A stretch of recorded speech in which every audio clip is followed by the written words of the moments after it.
दोस्तों हमारे आज के चैप्टर का टाइटल है द लास्ट लीफ, जिसके राइटर हैं ओ हेनरी।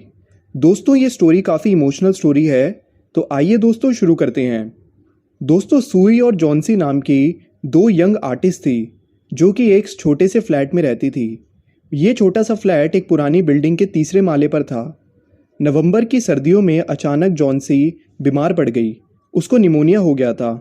बेचारी जॉन्सी की कंडीशन इतनी ज़्यादा ख़राब हो गई थी कि वो अपने बेड पर सिर्फ लेटी पड़ी थी और वो हिल डुल भी नहीं पा रही थी। बार बार वो सिर्फ अपनी विंडो के बाहर झांकती रहती।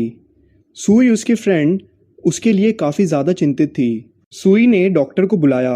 हालांकि डॉक्टर वैसे कई दिनों से आ रहा था, लेकिन फिर भी जॉन्सी की कंडीशन में कोई सुधार नहीं दिख रहा था। एक दिन डॉक्टर ने सुई को साइड में ले जाके पूछा, क्या कोई ऐसी चीज़ है जो जॉन्सी को परेशान कर रही है? सुई ने बोला, नहीं तो, लेकिन आप ऐसा क्यों पूछ रहे हैं? डॉक्टर ने बोला, ऐसा लगता है जॉन्सी ने जैसे अपना माइंड ही बना लिया है कि वो ठीक ही नहीं होना चाहती। डॉक्टर ने आगे बोला, शायद वो ठीक होना ही नहीं चाहती है क्योंकि उसके अंदर जीने की इच्छा बिल्कुल ख़त्म हो गई है और ऐसी कंडीशन में दवाइयाँ उसकी कोई मदद नहीं कर सकती। सुई हर कोशिश करती ताकि वो जॉन्सी को आसपास की सराउंडिंग चीज़ों में इंटरेस्ट दिलवा सके। वो उससे कपड़ों और फैशन के बारे में बात करती, लेकिन जॉन्सी, जिसने अपना माइंड मेकअप कर लिया था, वो कोई भी रिस्पॉन्ड नहीं करती। सू अपना ड्राइंग बोर्ड लेकर एक गाने की धुन पर सीटी बजाते हुए जॉन्सी के कमरे में गई। जॉन्सी का मुंह खिड़की की ओर था और वह पलंग पर चुपचाप पड़ी थी। उसकी चादर की एक भी सिलवट नहीं हिल रही थी। यह सोच कि जॉन्सी सो रही है, सू ने सीटी बजाना बंद कर दिया। अब सू ने अपनी पेंटिंग बनानी शुरू कर दी और वो पेंटिंग बनाते बनाते उसमें खो गई। अचानक से उसने एक आवाज़ सुनी। ये आवाज़ दोबारा से आई और वह झट अपना काम छोड़कर जॉन्सी के पलंग के पास गई। जॉन्सी चुपचाप पड़ी थी। उसकी आंखें पूरी तरह खुली थी। वह खिड़की के बाहर टकटकी लगाए ताक रही थी और उल्टी गिनती गिर रही थी। 12 उसने कहा। फिर कुछ देर बाद 11, फिर 10, 9, 8, 7। तो उसने एक ही सांस में इकट्ठे कह डाले। अब सू भी ध्यान से खिड़की के बाहर देखने लगी। आखिर जॉन्सी क्या गिन रही है? बाहर एक छोटा सा मैदान था और उससे 20 फीट की दूरी पर दूसरे घर की एक ईंट की दीवार थी। एक गठीले तने वाली बेल जिसकी जड़ सड़ चुकी थी, दीवार पर आधी ऊंचाई तक चिपकी थी। पतझड़ की सर्द हवाएं बेल की लगभग सभी पत्तों को उड़ा ले गई थी। अब बेल की टहनियों पर सिर्फ कंकाल बचा था जो दीवार की ढहती ईंटों से चिपका हुआ था। क्या बात है जॉन्सी? सू ने पूछा। 6, जॉन्सी ने फुसफुसाते हुए कहा। अब वे तेजी से जड़ रहे हैं। 3 दिन पहले लगभग 100 थे।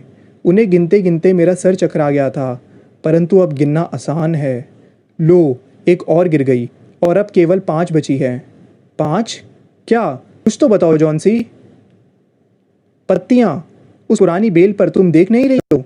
जब आखिरी पत्ती झड़ जाएगी तब मैं भी चल बसूंगी। मुझे पिछले 3 दिनों में इस बात का आभास हो रहा था। क्या तुम्हें डॉक्टर ने नहीं बताया? मैंने इस तरह की बकवास पहले कभी नहीं सुनी, सू ने ऐतराज के लहजे में कहा। इन बूढ़ी पत्तियों का तुम्हारी तबीयत से क्या लेना देना? मुझे याद है कि ये बेल हमेशा से तुम्हें बहुत प्यारी लगती रही है, पर तुम इतनी पागल तो मत बनो। अभी सुबह ही डॉक्टर ने मुझे बताया कि तुम्हारे अच्छे होने की संभावना है। ये एक अच्छी संभावना है, थोड़ा सा सब्र करो और ये सूप पियो। और मैं अब अपनी पेंटिंग पूरी कर रही हूँ ताकि मैं उसे बेचकर तुम्हारे लिए कुछ अच्छा खाना और वाइन ला सकूँ। अब तुम और वाइन मत लाना, जॉन्सी ने खिड़की के बाहर झांकते हुए कहा। लो, एक और पत्ती और गिर गई। अब केवल 4 पत्तियाँ ही बची है। मैं अंधेरा होने से पहले आखिरी पत्ती को गिरते हुए देखना चाहती हूँ, फिर मैं चली जाऊँगी। मेरी प्यारी जॉन्सी, सू ने झुकते हुए कहा, तुम मुझसे वादा करो कि तुम अपनी आंखें बंद रखोगी और जब तक मैं काम कर रही हूँ तब तक खिड़की के बाहर नहीं झांकोगी। मुझे ये पेंटिंग कल तक पूरी करके देनी है। चित्र बनाने के लिए रोशनी चाहिए, नहीं तो खिड़की का पर्दा मैं गिरा देती। जॉन्सी ने अपनी आंखें मूंदते हुए कहा। उसका चेहरा एकदम सफ़ेद था और वह किसी मूर्ति की भांति शांत पड़ी थी। वह बोली, मैं आखिरी पत्ते को गिरते देखना चाहती हूँ। मैं इंतज़ार करते करते थक गई हूँ। मैं सोचते सोचते भी थक गई हूँ। मैं अब दुनिया की हर चीज़ के साथ अपनी जकड़ और लगाव ढीला करना चाहती हूँ और फिर मुक्त होकर उन सभी सूखी पत्तियों की तरह तैरते हुए धीरे धीरे नीचे और नीचे गिरना चाहती हूँ। थोड़ा सोने की कोशिश करो जॉन्सी, सू ने कहा। मैं जरा बैरम को बुलाती हूँ क्योंकि मुझे एक मजदूर की पेंटिंग बनानी है और मैं चाहती हूँ कि बैरम कुछ देर तक मॉडल जैसा खड़ा रहे। मैं बस 2 मिनट में आई, तब तक तुम बिल्कुल हिलना नहीं। दोस्तों, यहाँ पे बैरम एक बूढ़ा पेंटर था जो उसी मकान में निचली मंजिल पर रहता था। लगभग कोई 60 साल का होगा वो। उसकी लंबी दाढ़ी थी। बैरम एक पेंटर था और वो 40 सालों से पेंटिंग कर रहा था, लेकिन उसका सपना था कि वो ज़िंदगी में अपना एक मास्टरपीस बनाए। सू ने बैरम को जॉन्सी के बारे में पूरी बात बताई कि कैसे पत्तियों के गिरने के साथ साथ जॉन्सी की ज़िंदगी भी ढल रही थी।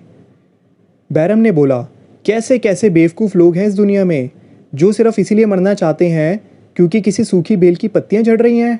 मैंने ऐसी बात पहले कभी नहीं सुनी। सू ने कहा, इस समय जॉन्सी बहुत बीमार और कमज़ोर है और तेज बुखार के कारण उसके दिमाग में अजीबोगरीब विचार आ रहे हैं। जब सू और बैरम दोनों ऊपर पहुंचे तो जॉन्सी गहरी नींद में सोई हुई थी। सू ने पर्दा गिरा दिया और बैरम को दूसरे कमरे में ले गई।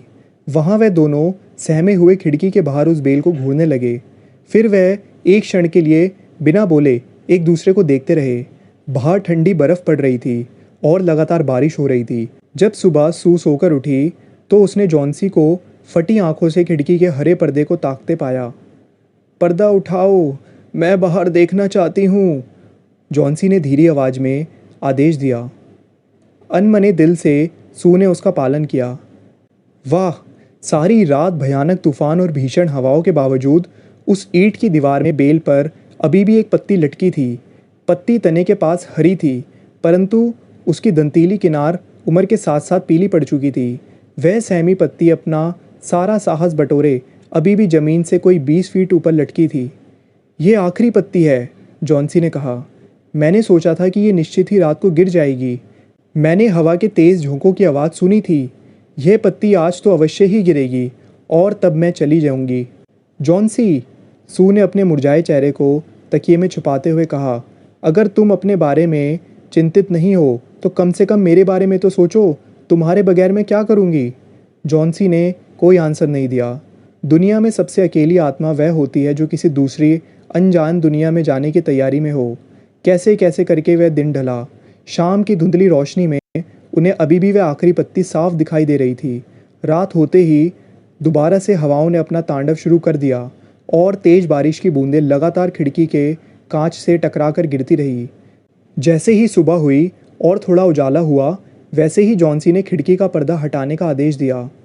बेल पर लगा आखिरी पत्ता अभी भी था। जॉन्सी काफ़ी देर तक लेटे लेटे उसे निहारती रही।